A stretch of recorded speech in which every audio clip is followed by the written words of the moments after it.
गीता के 15वें अध्याय का 16वां और 17वां श्लोक है। द्वाविमो पुरुषो लोके क्षर अक्षर एव च क्षरे सर्वाणि भूतानि कूटस्थो अक्षर उच्यते। फिर है उत्तम पुरुष तु अन्य परमात्मा इति उदाहृत। यह लोकत्रयमा विश्व विभर्ति अव्यय ईश्वर। तो गीता में बताया दो प्रकार की पुरुष रूप आत्माएं हैं, क्षर और अक्षर। समस्त साकार में पार्ट बजाने वाली आत्माएं त्रिगुणों की माया से क्षरित होती रहती हैं, तो वो सब क्षर कही जाती हैं। परमपिता शिव ज्योति बिंदु जो गुणों से परे है, सदैव निर्गुण निरंजन है, जिसका ज्ञान कभी क्षरित नहीं होता, जो सबसे ऊंची स्टेज परम धाम में स्थित है, उन्हें अक्षर कहा गया। किंतु इन दोनों से भी परे, क्षर और अक्षर से भी उत्तम कोई बनता है, जिसे पुरुषोत्तम कहा जाता है। ये पुरुषोत्तम इसलिए सर्वश्रेष्ठ है क्योंकि ये क्षरित दुनिया में रहते हुए अक्षर स्थिति में स्थित हो जाता है और क्षर और अक्षर दोनों के लिए माध्यम बनता है। इस संसार के लिए दलाल बनकर परमपिता शिव से मिलाने का काम करता है। बिना इस पुरुषोत्तम के न तो अक्षर परमपिता कुछ कर सकता है और न ही क्षर आत्माएं कुछ कर सकती हैं। इसीलिए क्षर आत्माओं का मृत्युलोक, अक्षर परमपिता का ब्रह्मलोक और अब ये पुरुषोत्तम का अमरलोक, तीनों लोकों को अधिकार में ले लेता है। इसीलिए बोला यह लोक त्रयमा विश्व विभर्ति अव्यय ईश्वर, तीनों लोकों को अधिकार में लेने वाला। तो गीता में जीवात्माओं की 3 प्रकार की कैटेगरी का तुलनात्मक वर्णन किया गया है, क्षर, अक्षर और पुरुषोत्तम परमात्मा। सवाल पैदा होता है कि परमात्मा की तुलना क्षर और अक्षर से क्यों की गई? क्या परमात्मा भी तुलना करने योग्य है? तुलना कब की जाती है? किन्हीं चीज़ों के बीच, वस्तुओं, व्यक्तियों, पदार्थों के बीच तुलना कब करते हैं? तब करते हैं जब वो एक ही धरातल पर होते हैं। ऐसे ही यहाँ पर है। ब्रॉड ड्रामा में तो तुलना हो नहीं सकती, क्योंकि वहाँ न क्षर जीवात्मा का पता है, न अक्षर शिव का, न परमात्मा का पता है।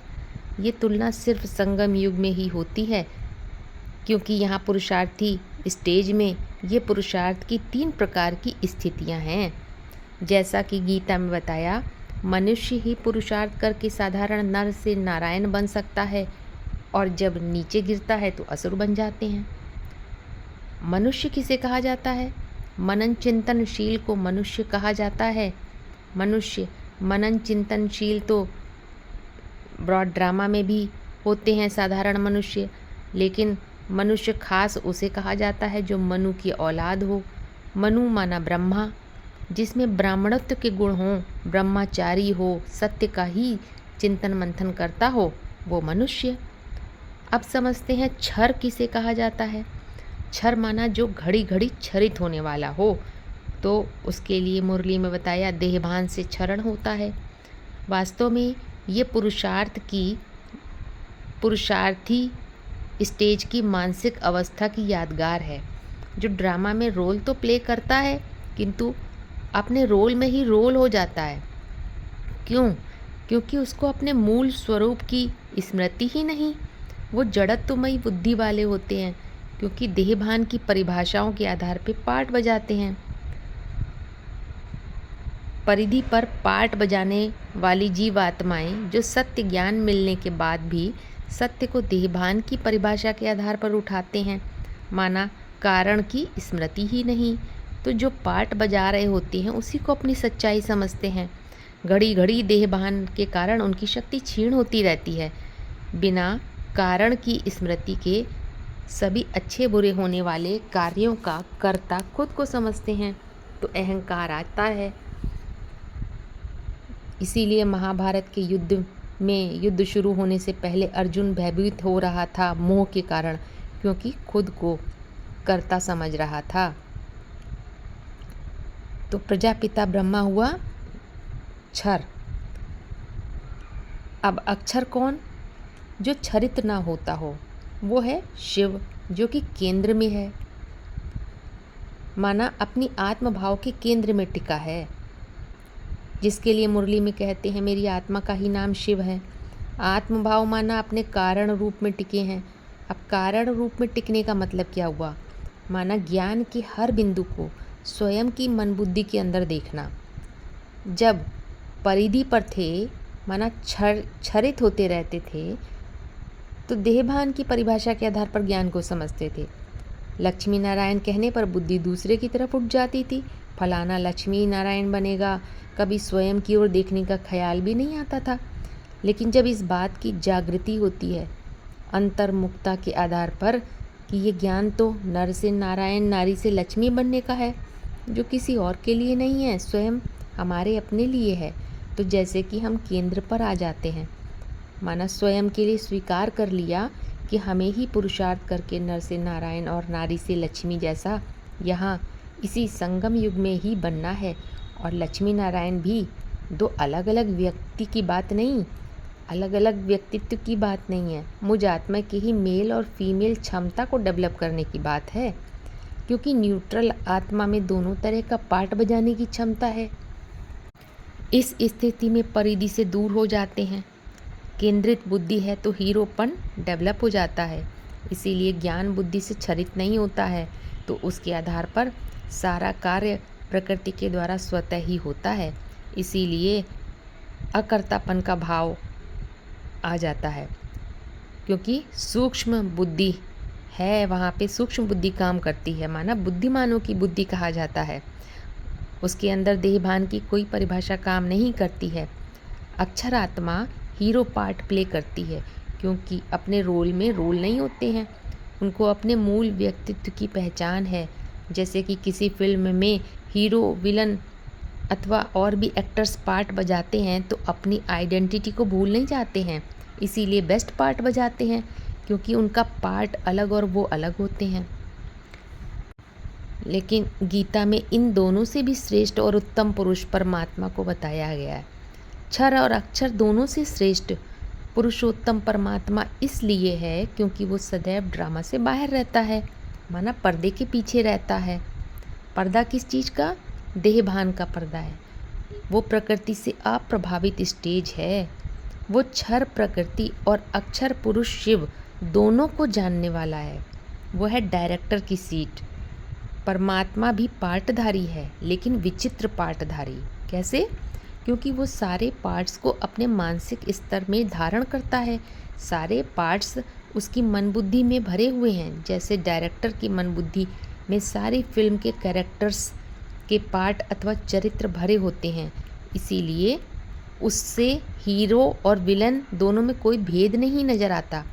इसीलिए परमात्मा पार्ट की इतनी महिमा है, गायन पूजन है, क्योंकि उसके पार्ट में कोई द्वैत नहीं है।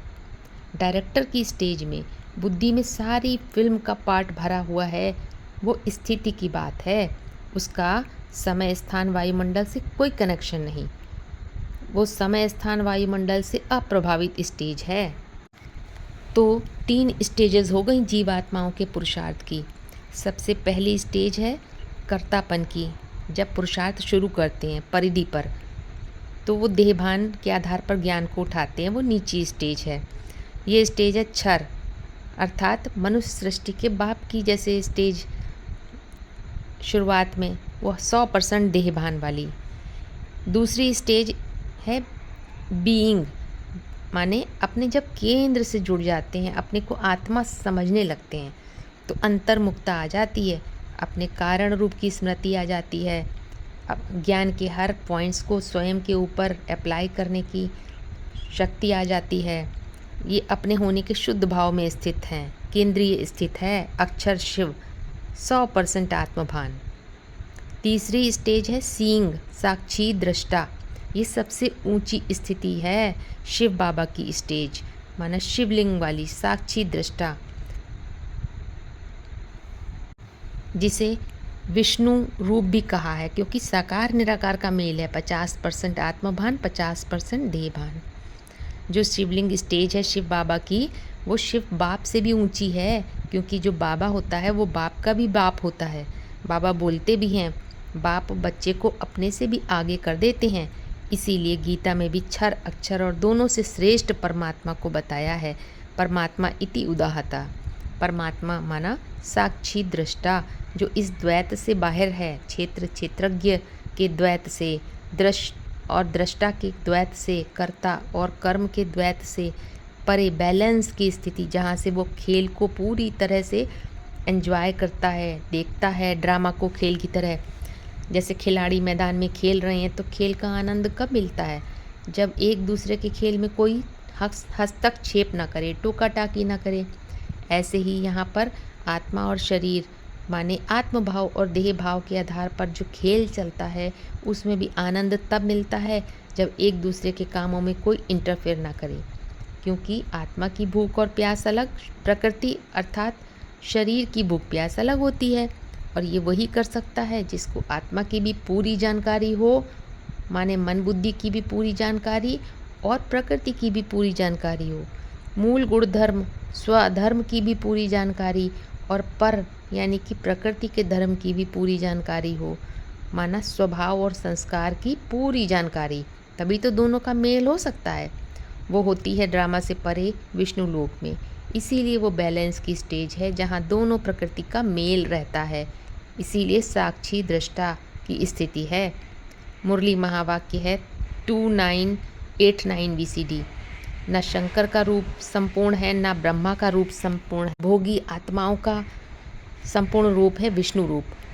ना देह को प्रेफरेंस देना है, आत्मा को पूरा प्रेफरेंस देना है। 50-50 कर दो, देह को भी आधा तो आत्मा को भी आधा प्रेफरेंस।